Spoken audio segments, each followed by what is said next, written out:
Então, eu primeiro vou me apresentar, meu nome é Frésia, eu sou fisioterapeuta, eu trabalho com microfisioterapia e sou facilitadora de Psyche. Eu atendo aqui, junto com o Dr. Vu, aqui no SEATA mesmo, e já trabalho com microfisioterapia desde que eu me formei, então há 5 anos. A microfisioterapia, ela está nessa categoria de curas vibracionais. Quando a gente fala em cura vibracional, a gente quer dizer aquelas que elas conseguem acessar um nível de campo morfogenético, de campos eletromagnéticos do indivíduo. Mas isso não quer dizer que um medicamento não seja vibracional. Afinal de contas, tudo gera uma vibração. Tudo tem uma vibração, um comprimento de onda, pela cor, pelo tipo químico que está ali. Então, na verdade, tudo tem um quê de vibracional. Não tem como a gente separar uma coisa aqui do nosso dia a dia que não tenha um tipo de vibração. Certo? Então, como a gente vai falar de código, o que seria código?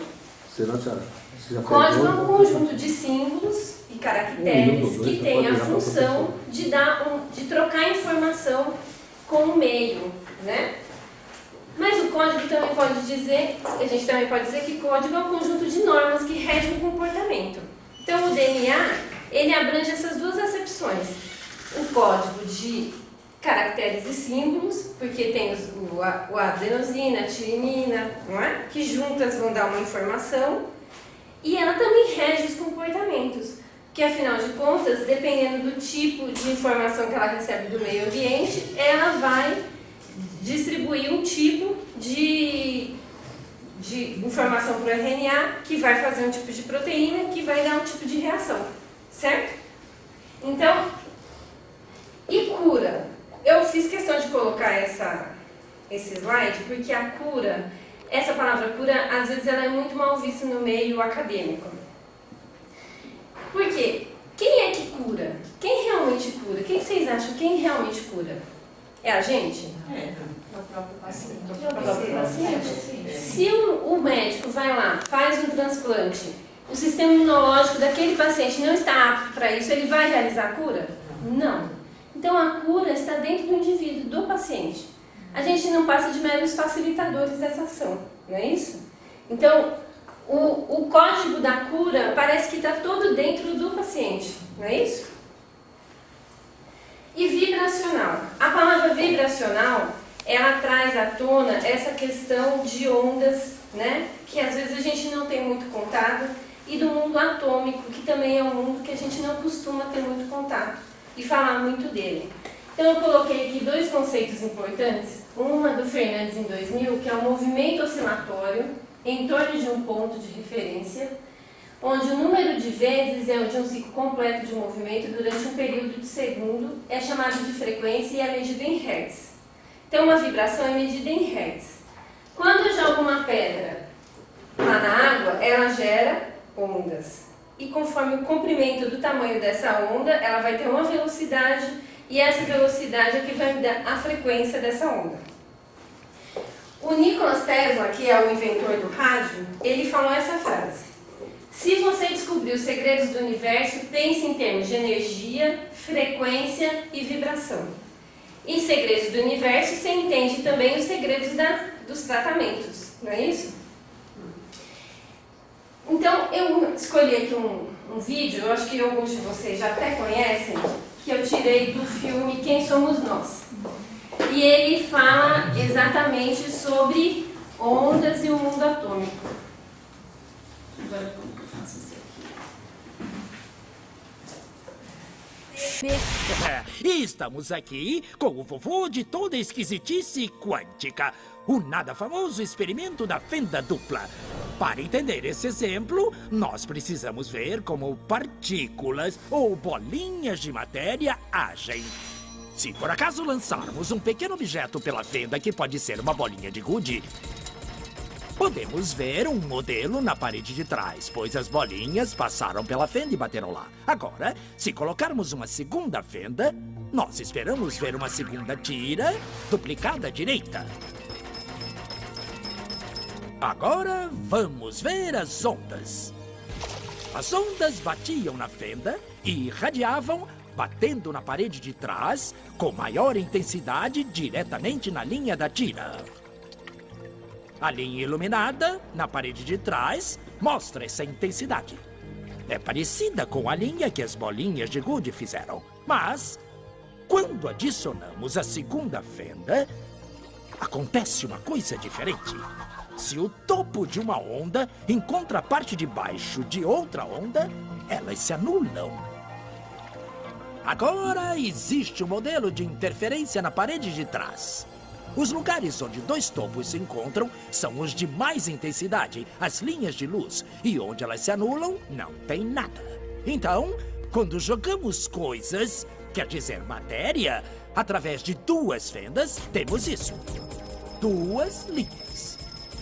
E com ondas, nós temos um modelo de interferência com muitas linhas. Por enquanto está bom. Agora, vamos ficar quânticos. Um elétron é um pedaço bem pequenininho de matéria, como uma bolinha de gude. Vamos jogar uma corrente por uma fenda. Se comporta igual a bolinha de gude, uma linha só. Então, se lançarmos essas coisas pequenininhas pelas duas fendas, devemos ter, como com as bolinhas, duas linhas. O quê? Um modelo de interferência. Nós lançamos elétrons, pedaços bem pequenininhos de matéria. Mas temos um modelo igual ao das ondas, não como o das bolinhas. Como? Como pedaços de matéria podem criar um modelo de interferência como o das ondas? Isso não faz sentido. Mas os físicos são espertos. Eles pensaram, talvez essas bolinhas estejam pulando umas nas outras e criando este modelo.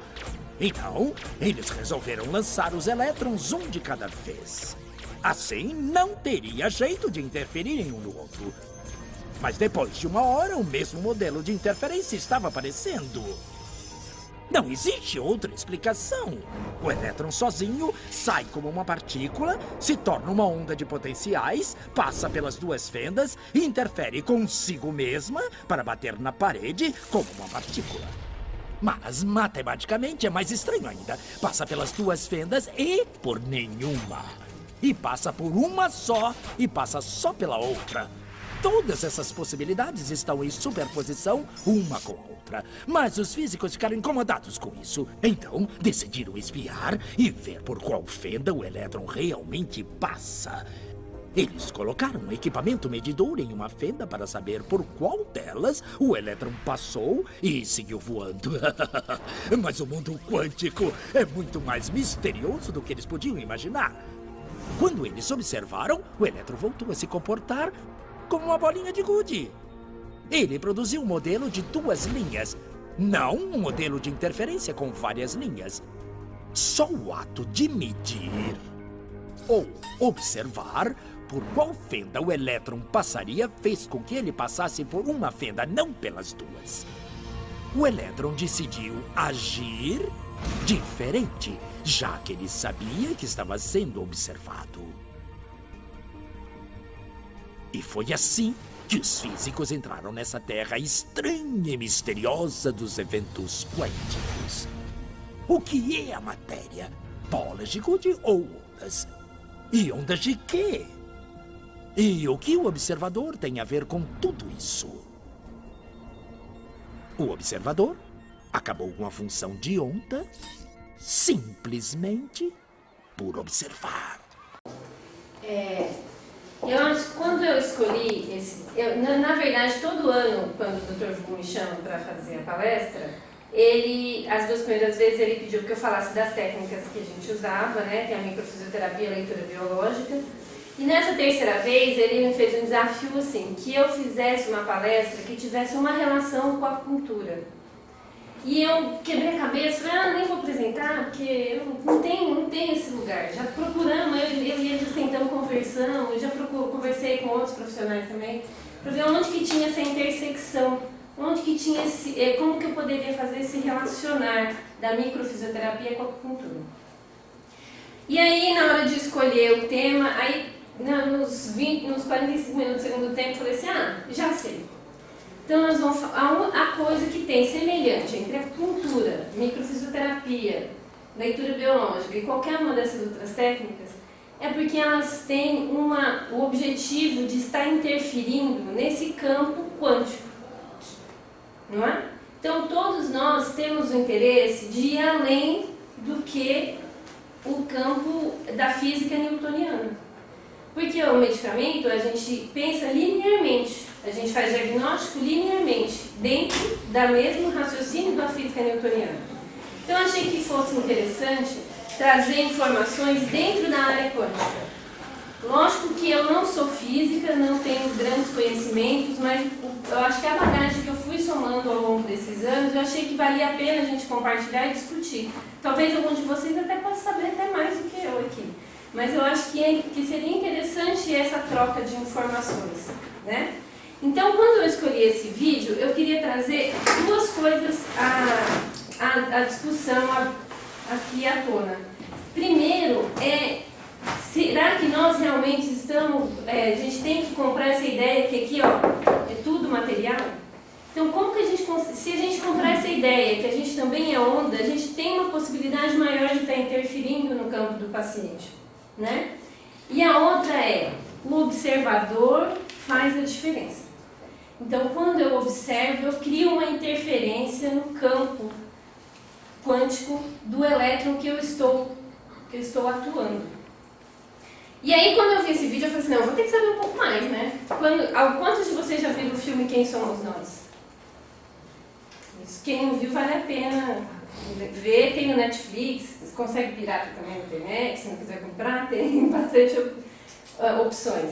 Mas vale a pena assistir esse filme e assistir às vezes meio quebradinho, porque ele tem várias informações que às vezes na primeira você fala assim, nossa, não vou dar conta. E ele tem muitas informações preciosas, né? Então, a primeira coisa que chama atenção pra gente seria essa parte de onda. Então a gente vive no mundo de onda. Se tudo tem elétron, tudo tem onda, não é? Existem ondas com um comprimento longo e são de baixa frequência, que é as que a gente às vezes tem mais contato, que é o rádio, telecomunicação, televisão, micro-ondas. E tem as de alta frequência, com comprimento de onda menor, que é as que são usadas em exames, não é isso? Então, a gente tem esses dois tipos. O visível é um pedacinho bem pequeno. Dentro do corpo da gente, a gente também produz esses tipos de ondas, umas mais perceptíveis e outras menos perceptíveis. Hoje em dia, devido a essa coisa de internet, Wi-Fi, eletromagnética, a gente está muito exposto a essas questões de onda.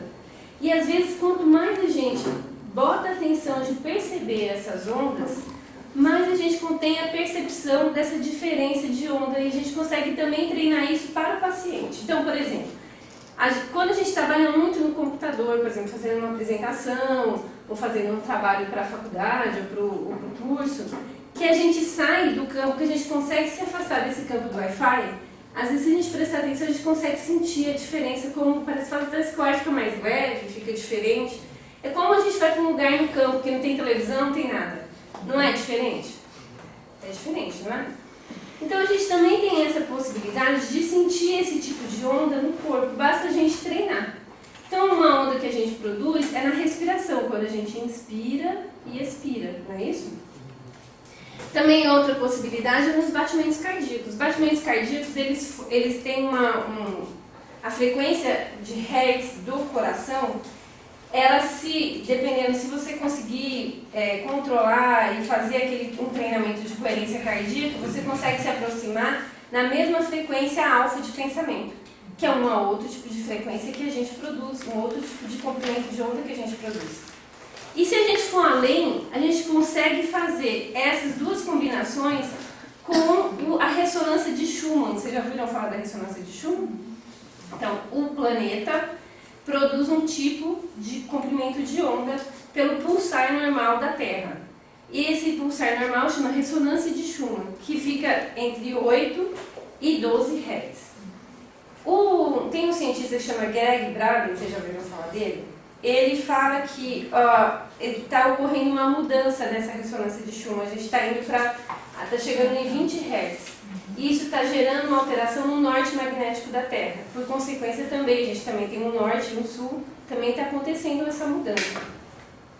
Então, quando a gente consegue se alinhar, né, equalizar nessas 3 tipos de frequência, a gente consegue ter uma percepção melhor até mesmo do paciente. Então, treinar essa entrada na frequência alfa é uma coisa legal de fazer. É interessante que o batimento cardíaco, a vibração que ele produz, vocês vão achar muito isso na internet, esse desenho. Ele cria esse campo eletromagnético pelo tipo de vibração e pela essa ressonância com a ressonância interna da Terra. Então, quando a gente pensa em ondas e no mundo quântico, a gente pensa assim, pô, se existe isso, como que isso vai fazer com que ocorra essa reorganização da matéria? Como é que eu consigo ver isso daqui em 3D e pegar nisso? Então, a radiação eletromagnética do encontro dessas moléculas, elas produzem um fóton. O que é o fóton? O fóton é um pacotinho de energia que ele surge quando esses dois elétrons querem se relacionar, né? Então, o fóton, ele dá essa ressonância que vai permitir uma construção no plano 3D, que é esse plano que a gente está aqui, que a gente consegue pegar, né? Chama ressonância escalar porque a matéria ela pode ser medida. O escalar é de medir, de quantificar. Por isso que ele fala que é uma ressonância escalar. Então, o fóton dá essa possibilidade de criar uma matéria de ressonância escalar, então que você consegue medir. E dentro do corpo, a gente produz um fóton de quantidade de energia que geralmente ela tem uma relação íntima com o DNA e a gente chama, ele tem um nome, alguns físicos colocaram um nome especial de biofóton, que seria um fóton que a gente consegue liberar pelas interações das moléculas da gente. Então, quem é o campeão aí dentro do corpo de molécula que vai produzir essa quantidade de biofóton? É o DNA. Então, ele é o grande armazenador de biofóton, o grande tradutor, é o grande transcritor, o que vai utilizar esses fótons que ele capta da malha externa e vai jogar para a malha interna. Tem um físico que chama William Tyree, ele é PhD e responsável pela cadeira de Engenharia de Materiais de Stanford.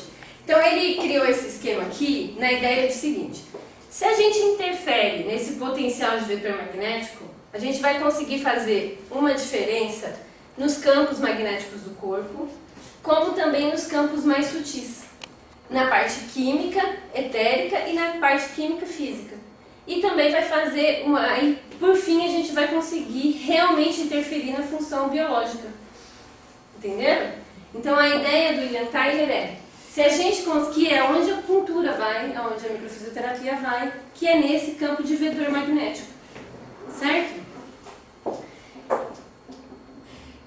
Então, se a gente pensar em função biológica, a gente tem 2 expoentes que trazem informações que eu acho que são fundamentais. A doutora Cadence Petter e o Dr. Oskman. Então, o Dr. Oskman, todo o livro dele, a obra dele, é falando de como que é o fluxo de energia e a ideia dele é provar que a acupuntura tem uma coisa científica lá, que é medível, quantificável, modelável. Então, o trabalho dele é todo esse. Como que ele chama? Oskman. Esse cara ali. Esse cara aqui. O livro dele é de 2000. Ele tem artigo ou ele só tem livro? Ele tem artigo e tem livro, você pode pesquisar. Acho que chama Matriz Viva o livro dele. Acho que é. Então a doutora Cadence Petter, ela tem um livro que chama Moléculas da Emoção. Vocês já ouviram falar desse livro? Então, o trabalho da doutora Cadence é todo voltado de como que a gente produz os peptídeos, quando a gente tem uma emoção, que tipo de peptídeos que a gente libera e como que isso vai reverberar dentro do corpo. Então ela fala que a gente tem um sistema nervoso que não é esse sistema nervoso cérebro, medula espinhal. A gente tem um sistema nervoso químico, que esse sistema nervoso químico, na verdade, é ele que é o responsável por 90% das nossas reações nervosas. E ele não é só composto de neurotransmissores. Ela chamou os peptídeos relacionados com esse sistema nervoso de ligands.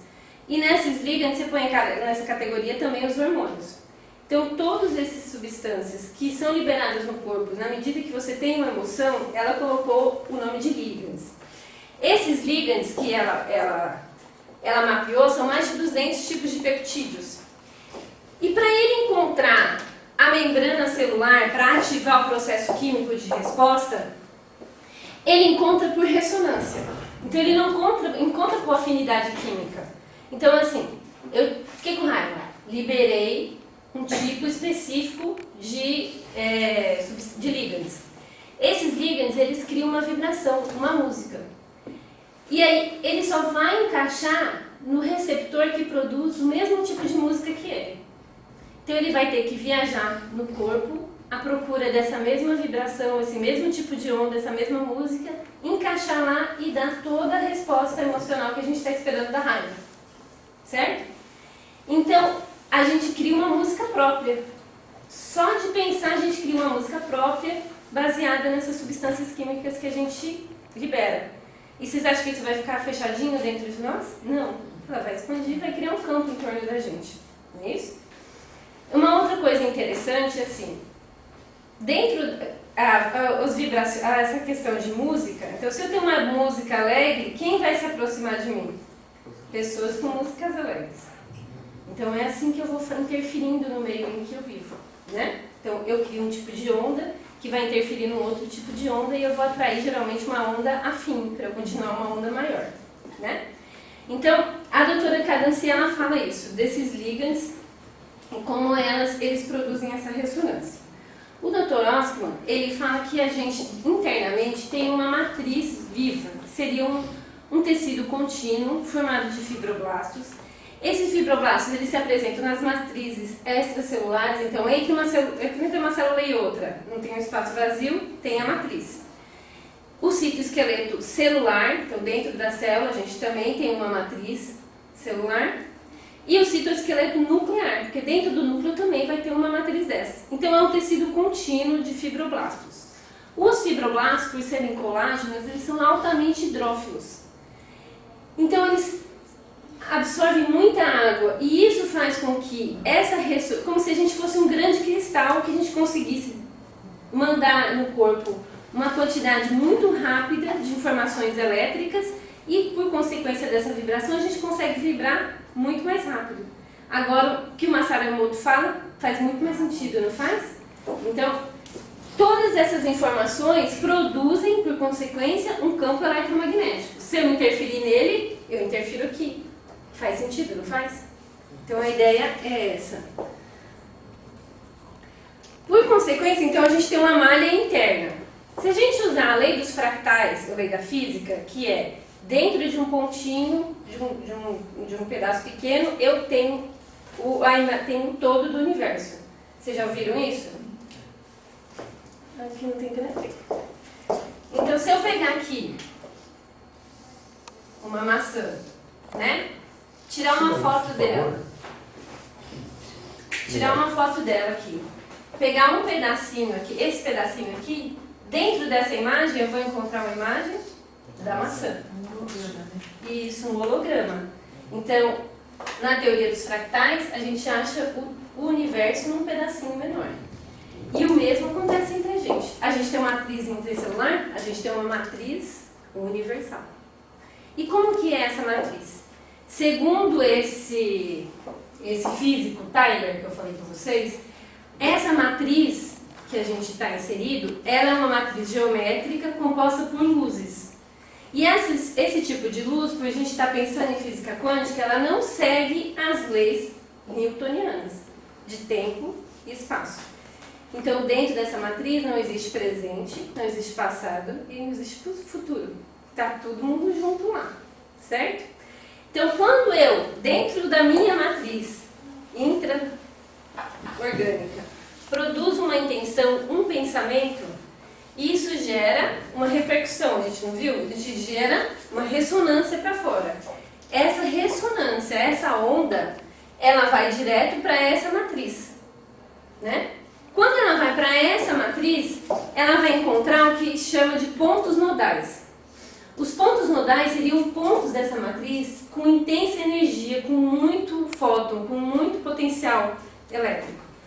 E esses pontos nodais, eles vão sendo cada vez mais alimentados por esses pensamentos e, ao mesmo tempo, eles também interferem na gente. Então, cuidado. Você acha que o pensamento é seu e não é. Tá lá no universo. Quem vai determinar o que entra e o que sai é você. O ponto nodal fica onde? Desculpa. Os pontos nodais ficam na malha externa. Então, aqui, ó, seriam esses pedaços aqui. É como se aqui no ar. Só que a gente não enxerga porque é um comprimento de onda que não é visível pra gente. Por enquanto. Porque como a ressonância de Schumann está mudando, a gente está mudando a ressonância dentro da gente, pode ser que a gente vai chegar a enxergar um dia, quem sabe. Né? Conforme vai evoluindo a humanidade, a gente pode chegar a enxergá-lo. Então a ideia seria essa. Os pontos nodais são pontos importantes. E esses pontos, como não tem presente nem passado, então eu tenho uma intenção passada. Certo? E tenho uma intenção para o futuro. Não é isso? Na minha malha não tem presente nem passado. Então eu tenho como se fosse uma onda elíptica. Se eu consigo vir aqui e criar uma força eletromagnética nesse ponto aqui, eu quebro esse movimento. Né? Então, se eu tenho um padrão de tristeza, eu posso vir aqui e quebrar isso aqui, nesse lugar, com a força eletromagnética. Nesse desenho aqui ele põe isso, que é o tipo aqui é a malha externa, então aqui seriam as forças internas e a possibilidade de usar a mão nesse sentido, a intenção. Então o observador vai fazer total diferença. Então aquilo lá que é aquele do vídeo do observador está interferindo no processo dos elétrons, começa a fazer sentido, não começa? Ok. Então, tem alguns estudiosos que estudam essa questão de como que a gente pode utilizar as forças internas como imã, né? Então, ele estava perguntando para o Dr. Fu como é que é o nome do ponto, né? Que eu não sei direito. C8, exatamente. Que no livro ele chama pericárdio 8. Isso. E aí o Dr. Fu estava falando que não é pericárdio então, que é tudo que envolve o coração, né? Então, esse ponto é um ponto de muita energia que gera uma torção eletromagnética, né? E aí ele coloca as mãos, eles estudaram e colocaram as mãos até como ímãs. Então ele mostra que a mão direita, a palma é sul, o dorso é norte, a mão esquerda, a palma é norte e o dorso é sul. Tá vendo? E o tipo de vórtice de força que gera na palma da mão. Tá? Então aí vamos ver se a gente dá pra gente sentir isso na mão. Então, vamos começar assim. Vocês vão fazer assim, como se fosse rezar e os cotovelos levantados. Isso. Segura. Solta. De novo. Segura. Solta. Mais uma vez. Segura. Solta. Agora aproxima as mãos. Dá um tempinho. Isso. E agora começa a movimentar. Vê se vocês começam a sentir como se fosse se vocês tivessem dois ímãs na mão. Tentando aproximar. Tá começando a sentir? Eu tô começando a sentir agora. Tá começando? Como se criasse um campo entre as mãos. É uma sensação estranha, né? Dá até nossa, que medo! Não é? Então, as mãos dos curadores são muito estudados no meio científico. Tem um cientista que se chama Zimmermann, agora eu não sei a universidade dele, não vem na cabeça. Ele usa um aparelho que chama Squid e é para medir a frequência Hertz das mãos dos curadores. E eles viram que as mãos dos curadores, no momento da cura, eles emitem uma vibração, adivinha? 8 Hz. a mesma do coração, a mesma da frequência alfa, a mesma do planeta Terra.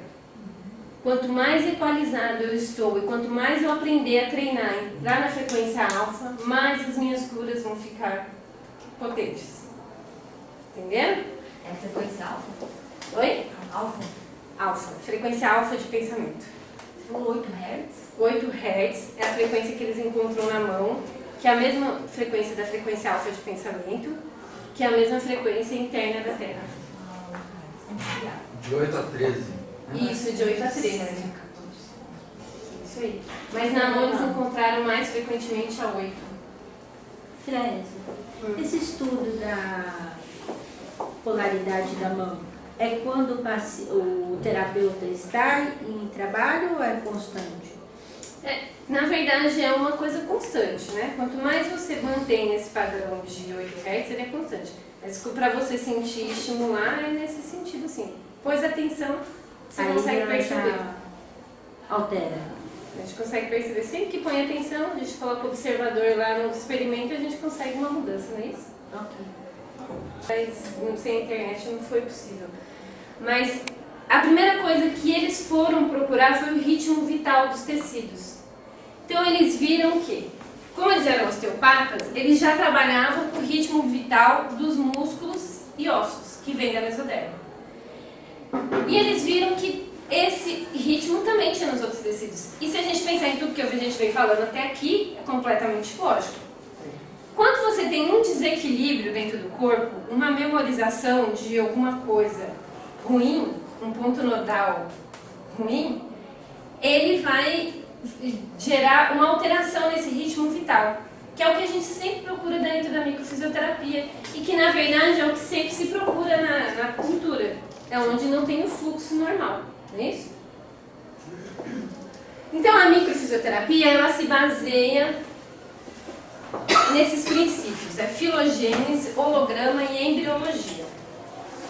Então filogênese porque dentro da microfisioterapia eles foram desenvolvendo os mapas baseados naquela memorização de como o corpo se defende do meio ambiente. Holograma porque a gente acha todas as memórias na pele. Então é como se tudo que o corpo, todas as informações que o corpo tem, a gente pudesse enxergar na pele, como se estivesse aqui, ó. Eu pego aqui, mas tá lá.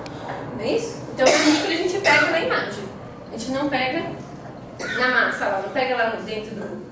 que acontece do mesmo jeito na cultura, eu acredito. Não é isso? E a outra é a embriologia. Então a gente trabalha assim, sempre nessas referências embriológicas. Então, por exemplo, musculatura do pescoço e musculatura do assoalho pélvico.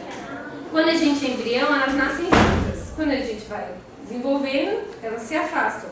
Mas elas não têm essa correspondência no adulto. Se chegar um paciente para você com alguma lesão cervical, você pode procurar que ele tenha uma fraqueza de assoalho pélvico também. Se você trata aqui, melhora lá. Então, eles começaram por aí. Então, essa é a primeira tabela que eles começaram a desenvolver. Então, eles começaram por músculos, obviamente, porque são fisioterapeutas, né? Então, a coisa que eles mais entendem é músculo e osso. Então, eles começaram por aqui. Eles foram mapeando todos os músculos que tinham alguma relação embriológica. E depois eles foram vendo que eles tinham uma relação com uma víscera. Então, assim, em 83, eles tinham feito até aqui. E aí, eles foram convidados dentro de um hospital para fazer o primeiro teste.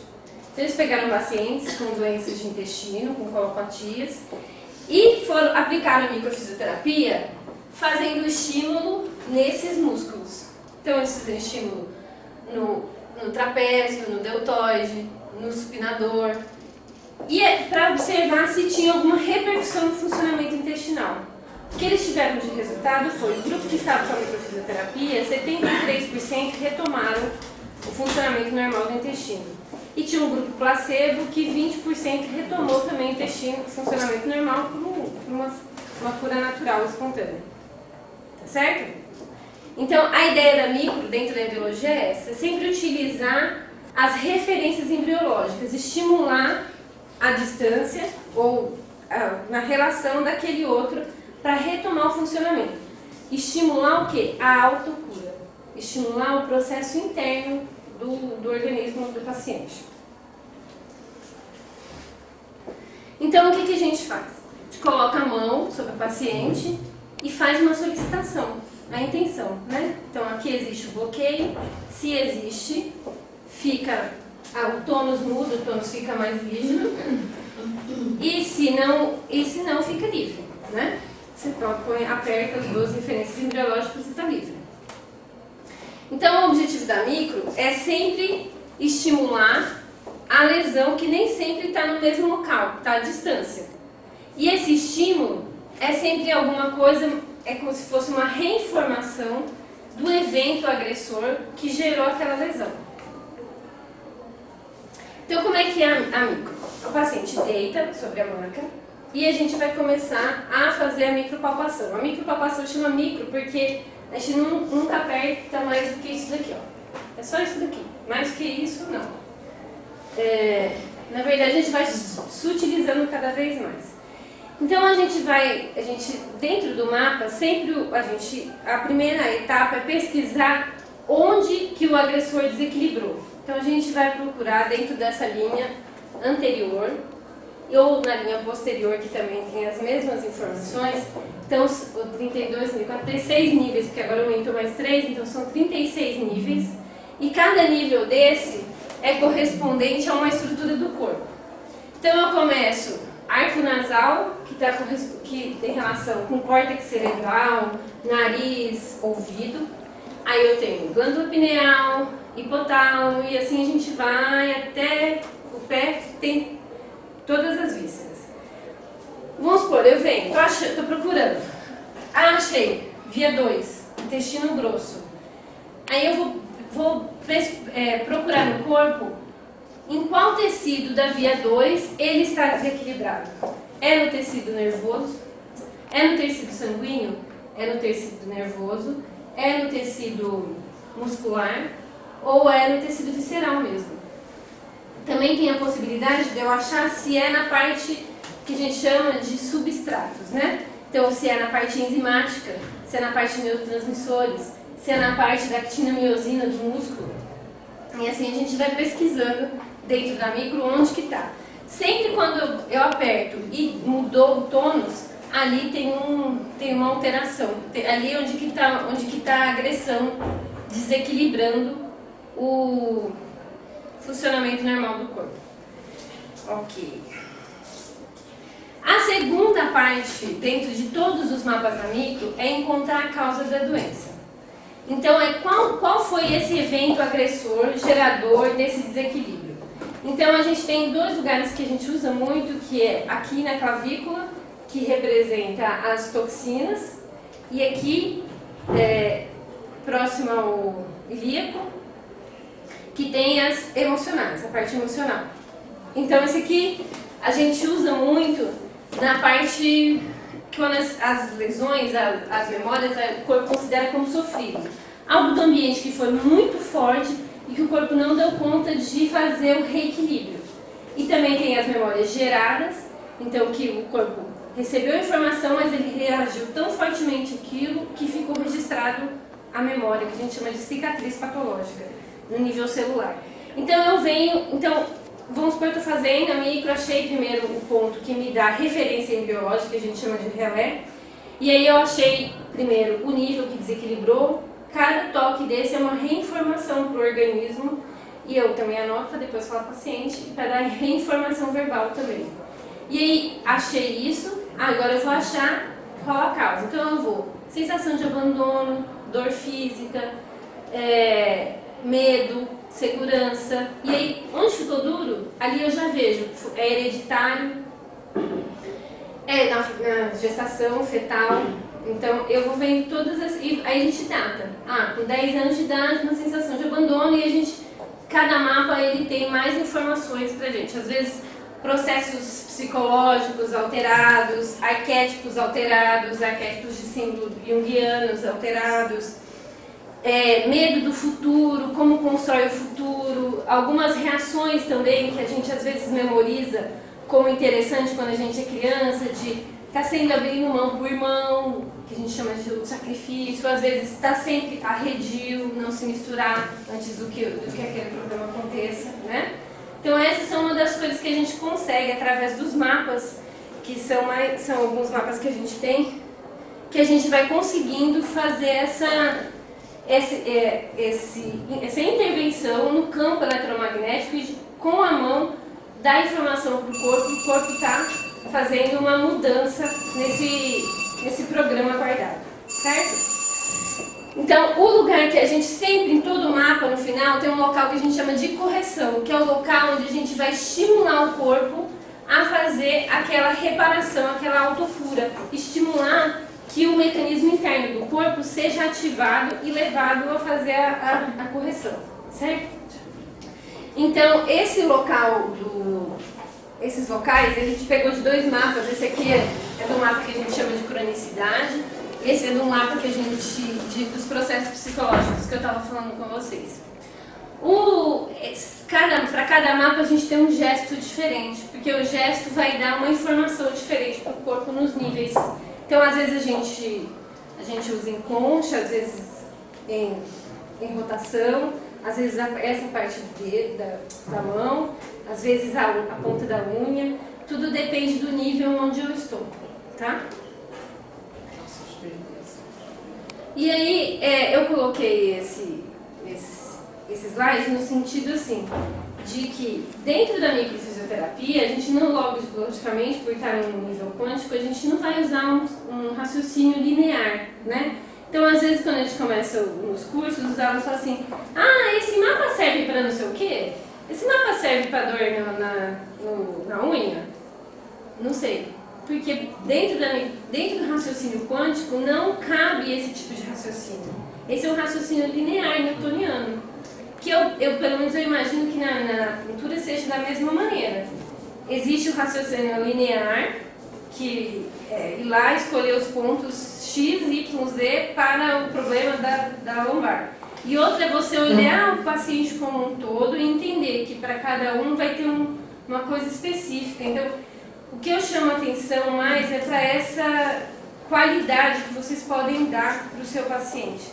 Então, quem vai fazer a diferença naquele momento como facilitador é você, porque você é o observador ali daquela ação de onda que ele está emitindo. Então, se você tem uma postura que acha que não, é tudo quadradinho, no pacotinho, linear, não rola, né? Então, aqui algumas referências bibliográficas, os meus contatos. A gente tem um programa na Rádio Mundial, toda sexta-feira, 5h30 da manhã. Então a gente fala sobre essas coisas quânticas, assim, de uma maneira mais simples, né? Porque a gente tem um público maior, então a gente tenta usar o máximo possível de uma linguagem mais acessível. Estamos à disposição para vocês nesses números e também a gente está à disposição para vocês aqui no Seattle mesmo, de segunda a sábado, exceto terça-feira.